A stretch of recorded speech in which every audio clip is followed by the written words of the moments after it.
Olá, sejam muito bem-vindos. Hoje a gente vai mergulhar fundo no sistema operacional do nosso cérebro para entender, de verdade, como destravar a alta performance no mundo corporativo. E o segredo, olha, não é sobre tentar mais forte, mas sim sobre entender as regras do jogo. O jogo da nossa própria neurologia.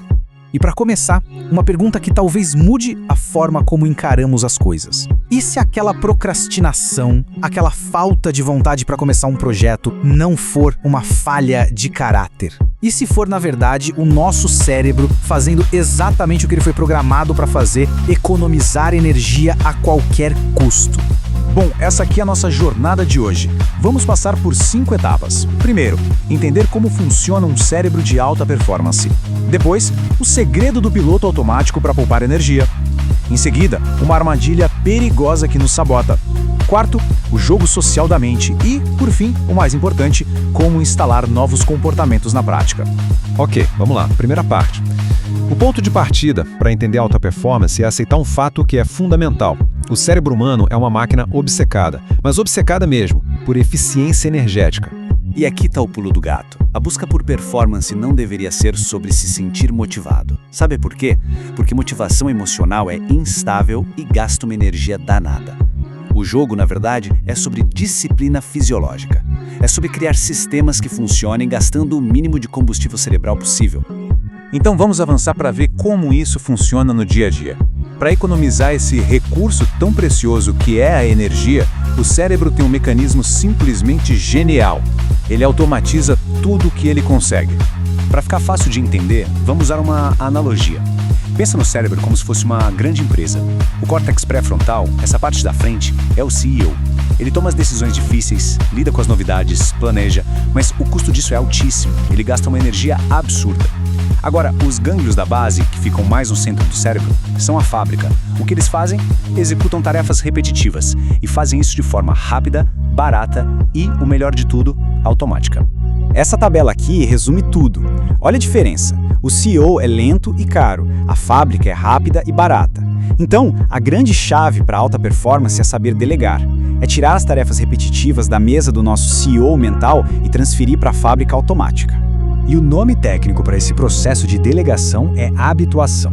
É exatamente esse o mecanismo. Através da repetição, uma tarefa que antes era difícil, que exigia força de vontade, tipo organizar a caixa de e-mails todo dia ou começar aquele relatório chato, se transforma em algo que simplesmente acontece, sem esforço, sem atrito.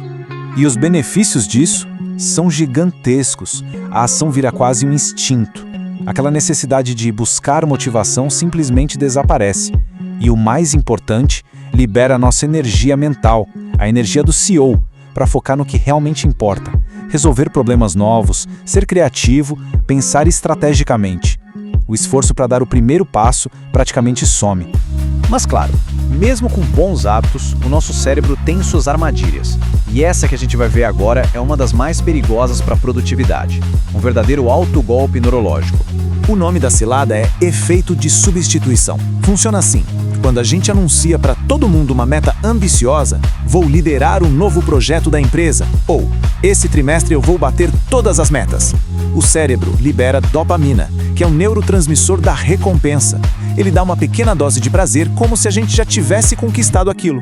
A anatomia dessa autossabotagem é bem clara. Olha só, primeiro, o anúncio da meta. Segundo, o cérebro libera a dopamina. Terceiro, vem aquela sensação gostosa de dever cumprido. E qual o resultado? A motivação e a energia para realmente fazer o trabalho pesado despencam. A gente enganou o nosso próprio cérebro.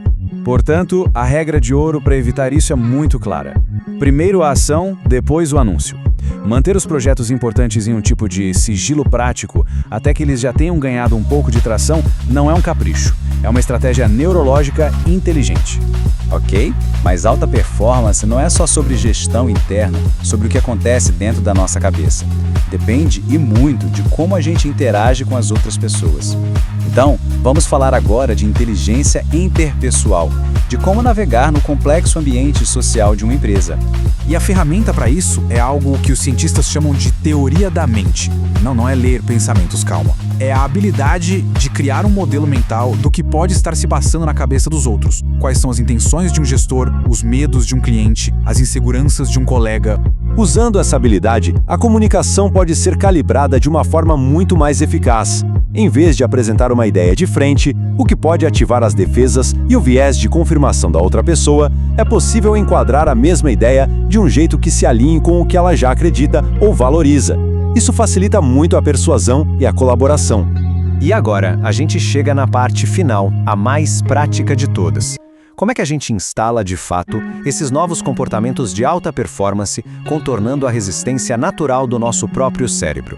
O grande desafio é o seguinte: nosso cérebro consciente resiste a qualquer mudança que contradiga a nossa autoimagem, o nosso histórico. Se o histórico é de procrastinação e a pessoa tenta afirmar "eu sou disciplinada", isso cria um conflito interno, uma resistência enorme. O cérebro não acredita.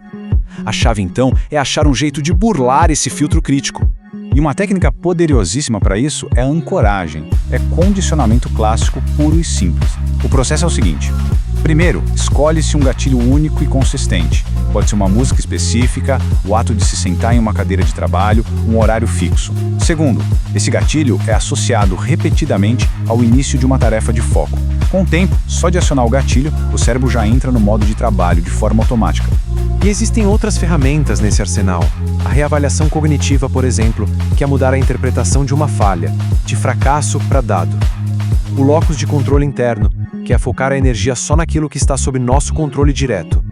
E o consumo de informação por repetição, como ouvir áudios técnicos, para instalar novas regras sem que o cérebro consciente as rejeite. E com isso a gente fecha a nossa análise.